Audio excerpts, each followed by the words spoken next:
Hello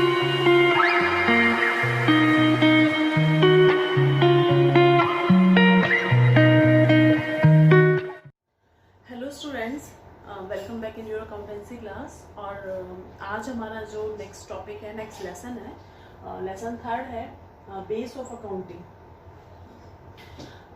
base of accounting हमारे मतलब basically जो हम अकाउंट्स में जो ट्रांजेक्शन्स रिकॉर्ड करते हैं उनके बेस क्या है। बट उससे पहले हमको एक बार प्रोसेस ऑफ अकाउंटिंग को वापस से समझना होगा इन प्रैक्टिकल फॉर्म, कि हम जो इसके लिए हम जो ट्रांजेक्शन्स को रिकॉर्ड करेंगे वो किस सीक्वेंस में रिकॉर्ड करेंगे। ठीक है, तो फर्स्ट हमारा जो ट्रांजेक्शन है, जो प्रोसेस ऑफ अकाउंटिंग का जो फर्स्ट स्टेप है वो है आइडेंटिफिकेशन ऑफ ट्रांजेक्शन।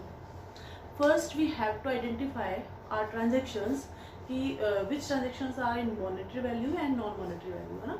क्योंकि बिजनेस में ब्लॉक्स ऑफ ट्रांजेक्शन्स होते हैं, तो हमको सबसे पहले ये फाइंड आउट करना होगा कि ऐसे कौन से ट्रांजेक्शन हैं जिनको मॉनेटरी वैल्यू में मेज़र किया जा सकता है और जिनको एविडेंस जिनके लिए हमारे पास होने चाहिए। अब जैसे कुछ ऐसे ट्रांजेक्शन होते हैं जिन्हें हम मॉनेटरी वैल्यूज़ में उनको हम मॉनेटरी वैल्यूज़ में मेज़र नहीं कर सकते।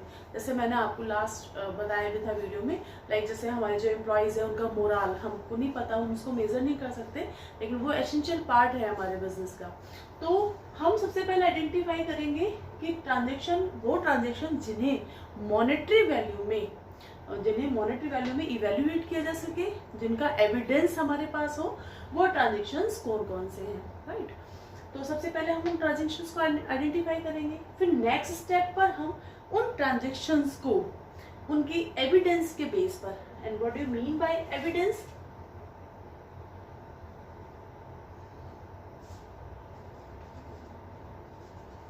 एविडेंस का मीनिंग क्या है, like pay in slip, right, like invoice,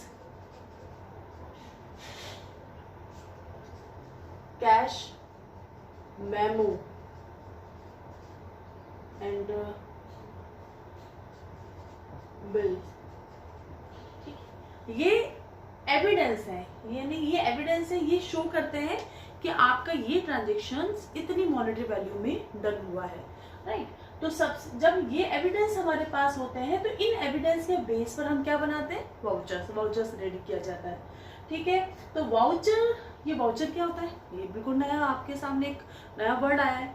voucher क्या होता है कि जो भी ये बिल है, इन बिल के बेस पर एक वाउचर प्रिपेयर किया जाता है जिसमें इस ट्रांजेक्शन की डिटेल्ड इंफॉर्मेशन होती है। ठीक है, इसका फॉर्मेट कुछ ऐसा होता है, आप ये देखो, मतलब एक इस तरह का डॉक्यूमेंट होता है, इसके ऊपर आपका फर्म का नेम लिखा होता है, जो भी बिजनेस ऑर्गेनाइजेशन है फर्म उसका नाम लिखा हुआ होता है। देन आफ्टर यहाँ पर डेट और अमाउंट का कॉलम होता है, तो डेट यहाँ लिखी होती है, अमाउंट इसके नीचे ये अमाउंट का कॉलम है, और यहाँ पे सिग्नेचर, यानी जो ये बिल जिसका भी बना है, जिस भी फर्म को हमें पैसा देना है, उस फर्म को जब हम पैसा देंगे दैट टाइम यहाँ पर इसका सिग्नेचर किया जाएगा, राइट। तो ये हमारे पास इस एविडेंस को प्रूव करता हुआ एक डॉक्यूमेंट हो गया।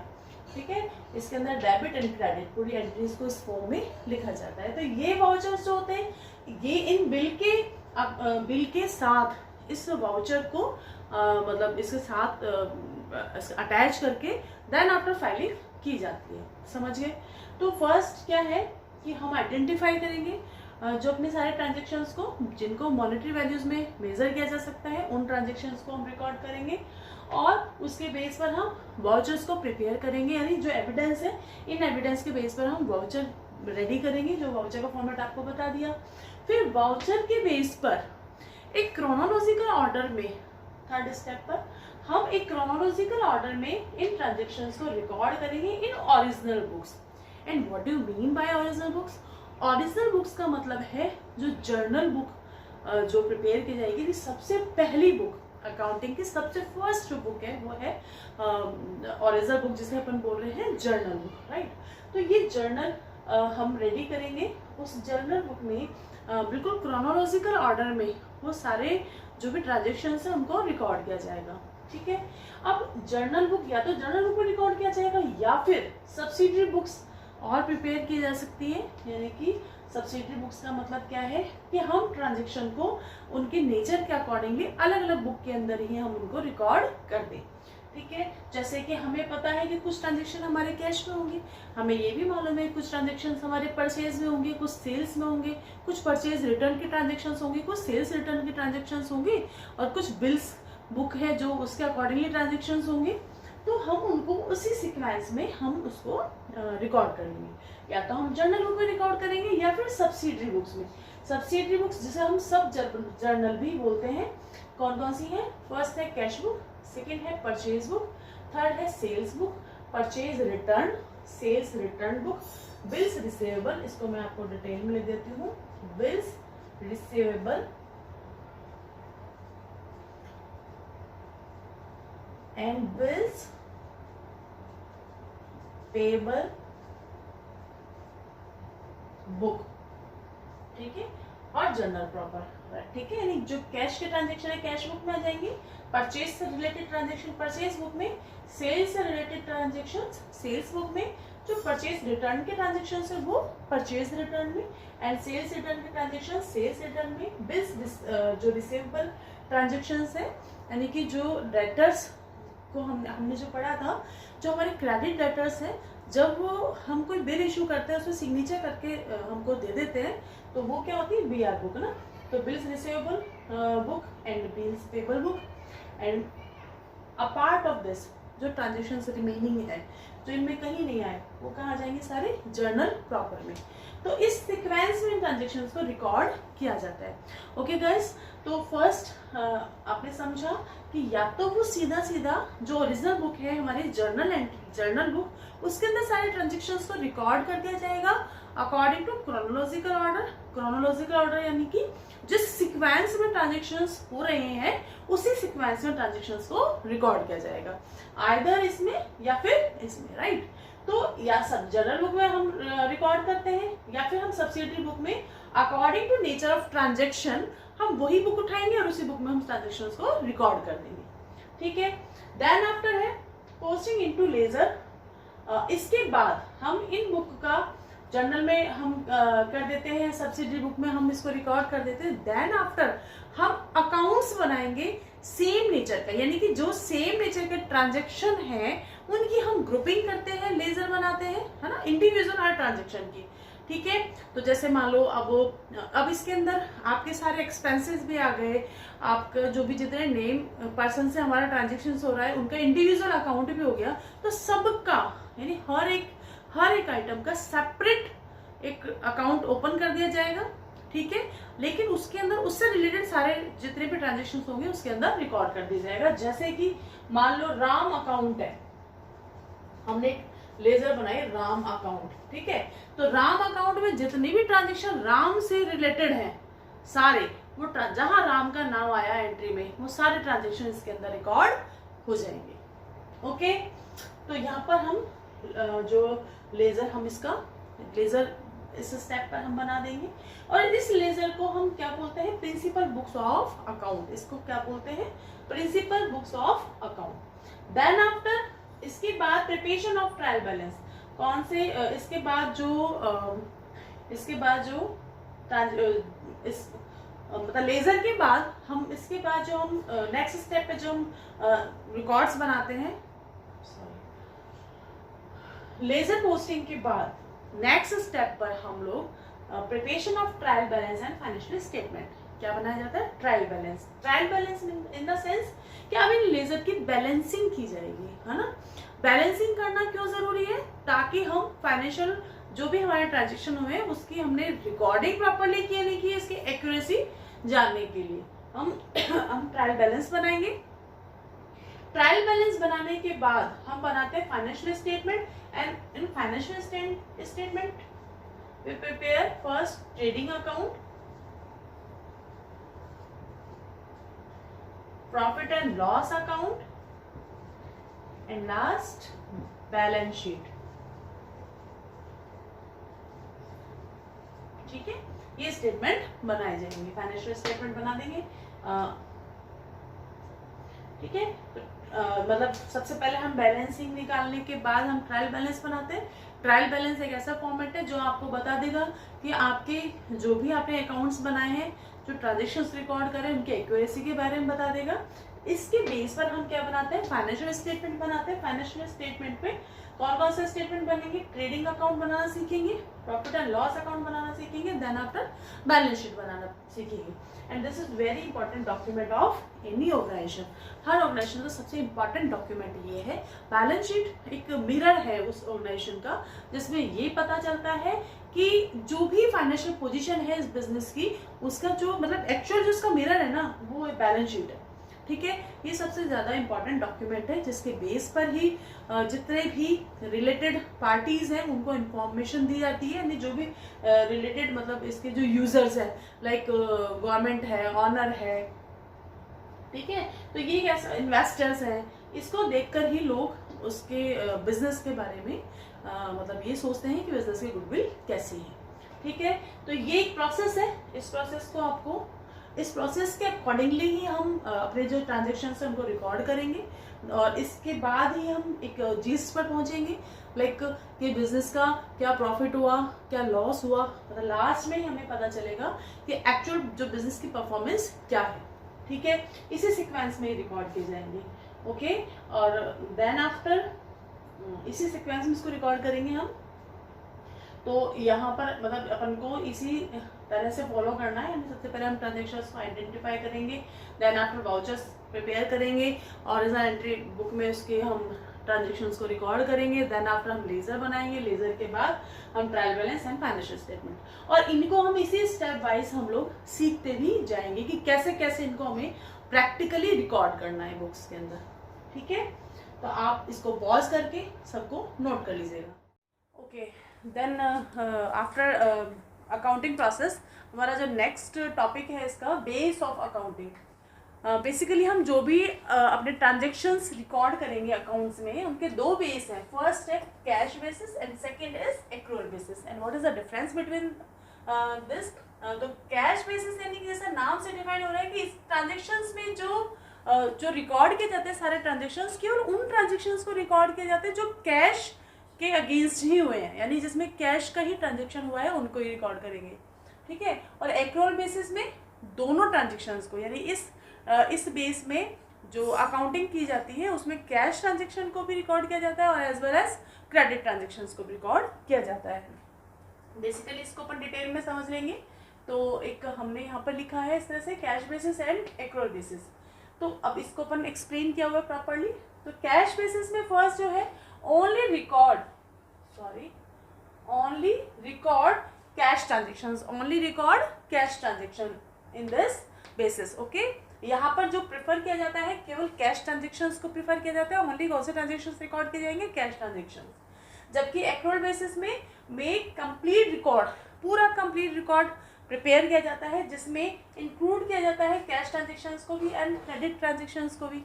ठीक है, नेक्स्ट है in this base only those expenses and income recorded which have been paid in cash, यानी कि वही ट्रांजेक्शन्स, वही एक्सपेंसेस और इनकम रिकॉर्ड की जाएगी जो कैश में डन हुई है।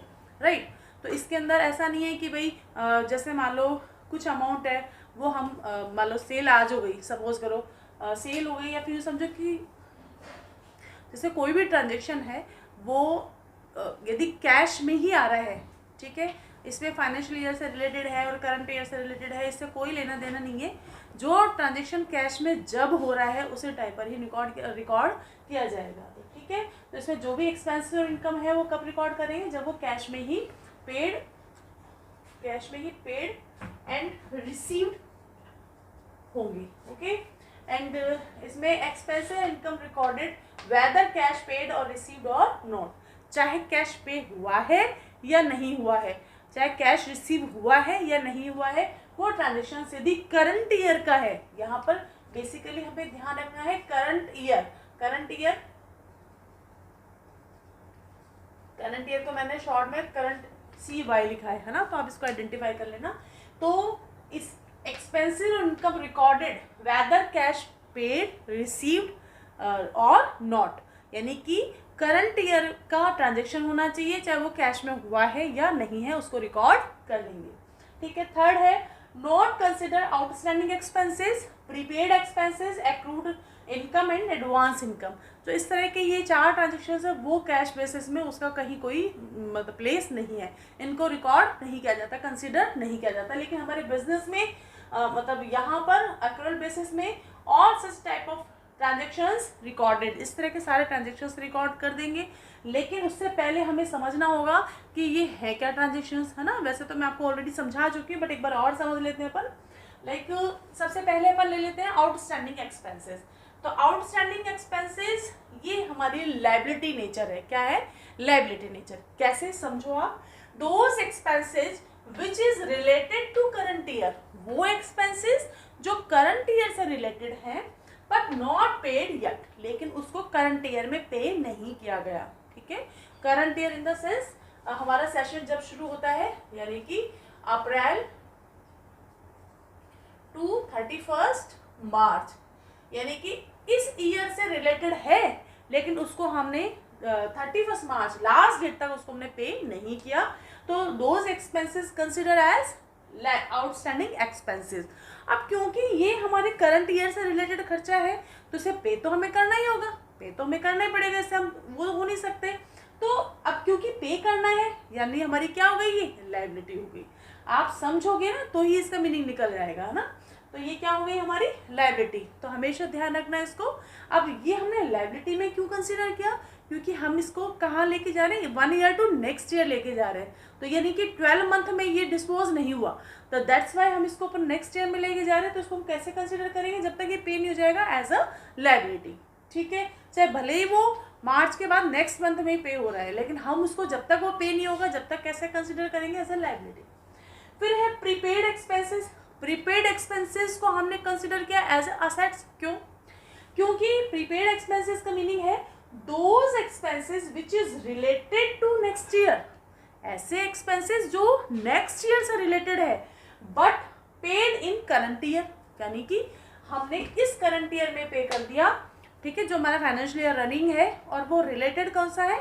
हमारा जो नेक्स्ट करंट ईयर आएगा उससे रिलेटेड है। यूँ समझो आप, जैसे कि अभी आप लोग 11th में हैं और आपने अभी 12th क्लास की फीस डिपॉजिट करा दी सपोज करो, तो अपन अपने लिए वो क्या हो जाएगा? मतलब प्रीपेड एक्सपेंसेस। अब प्रीपेड एक्सपेंसेस को असेट्स क्यों माना है? यदि हमने कोई एक्सपेंसेस बिफोर सर्विस ही हमने उसको पे कर दिया तो अब उसकी सर्विस को ऑक्यूपाई करना, उस सर्विस को अवेल करना, ये हमारी असेट्स है, यानी हम उसको जब हमारा मन करेगा जब हम उसको अवेल कर लेंगे। ठीक है। यानी इस खर्चे का हमने जो भी इस खर्चे को हमने जो किया है इसके बदले में जो हमें सर्विस मिलेगी उसको हम अपने अकॉर्डिंगली यूज कर लेंगे। तो ये हमारे लिए क्या कंसिडर होगी? एज ए असेट्स हमारी बुक्स में। ठीक है। Those expenses which is related to next year but paid in current year, जब तक ये डिस्पोज नहीं हो जाएगा जब तक हम इसको क्या मानेंगे? Prepaid expenses. ओके। नेक्स्ट है एक्रूड इनकम। एक्रूड इनकम ये just like outstanding income. Okay. तो इसको भी हमने क्या माना है? असेट्स। नाम से देखो आप, accrued income. Accrued income in the sense कि those income which is related to current year but not received yet, लेकिन जो अब तक हमको नहीं मिली है, यानी करंट ईयर से रिलेटेड है लेकिन अगला फाइनेंशियल ईयर आ गया लेकिन अभी तक हमें नहीं मिली। ठीक है। तो यानी कि आज से तो कल मिलेगी तो सही ना। तो ये हमारी कैसे कंसिडर, जब तक ये मिलेगी नहीं जब तक हम इसको कैसे कर लेंगे? असेट्स में कंसिडर कर लेंगे। ठीक है। फिर है एडवांस इनकम। जैसे हमारा प्रीपेड एक्सपेंसेस है सेम ऐसे ही ये क्या हो गया? सॉरी, एडवांस इनकम का मीनिंग क्या हो गया? Advance income in the sense कि इसको हमने कंसिडर किया है एज ए लायबिलिटीज। देखो, those income which is related to next year, advance नाम से डिफाइन हो रहा है। एडवांस इनकम यानी कि हम नेक्स्ट ईयर से रिलेटेड इनकम थी लेकिन हमें आज ही वो मिल गई। ठीक है। तो those income which is related to next year but received in current year, current year में रिसीव्ड हो गई। ठीक है। तो अब इस एडवांस इनकम को हमने ले तो लिया लेकिन अब इसकी सर्विस देना हमारी लायबिलिटी है। क्या है? हमारी लायबिलिटी है। तो देखो आप जैसे इसका मीनिंग समझोगे आपको ये क्लासीफाई हो जाएगा कि ये असेट्स और लायबिलिटी है। तो आप इसको ऐसे भी याद रख सकते हैं अच्छे तरीके से, इसको बिल्कुल सेट कर लें आप। लाइक जैसे कि हम यहाँ पर एक बैलेंस शीट बना लेते हैं। बैलेंस शीट, ठीक है। ये वाला पार्ट है आपका liabilities and this is assets. तो लायबिलिटीज में क्या क्या है अपना, आउटस्टैंडिंग एक्सपेंसेस कंसिडर हुआ लायबिलिटीज में, एंड प्रीपेड एक्सपेंसेस कंसिडर हुआ असेट्स में, एडवांस इनकम कंसिडर हुई लायबिलिटीज में, एंड एक्रूड इनकम कंसिडर हुई असेट्स में। आप ध्यान से देखेंगे तो जस्ट इसका अपोजिट ही है ये, आप इसको ढंग से समझेंगे तो आउटस्टैंडिंग एक्सपेंसेस लायबिलिटीज में, इसका अपोजिट प्रीपेड एक्सपेंसेस असेट्स में, एडवांस इनकम लायबिलिटीज में, accrued income is in assets में, ठीक है। तो इस तरह के जो ट्रांजैक्शंस हैं इनको कैश बेसिस में रिकॉर्ड नहीं किया जा सकता, नहीं किया जाता, और इसके अंदर हम इन सबको कंसिडर करते हैं, ठीक है। नेक्स्ट है this basis not recognise under the law companies act 2013, यानी इस तरह का जो ओनली कैश बेसिस पे जो ट्रांजेक्शन्स है इनको कंपनी लॉ 2013 में कहीं पर भी इनको रिकॉग्नाइज नहीं किया गया है, लेकिन एक्रूअल बेसिस को अकॉर्डिंग टू कंपनी लॉ 2013 और एक्ट बिजनेस एक्ट इसको कंसिडर किया गया है, ठीक है। क्यों?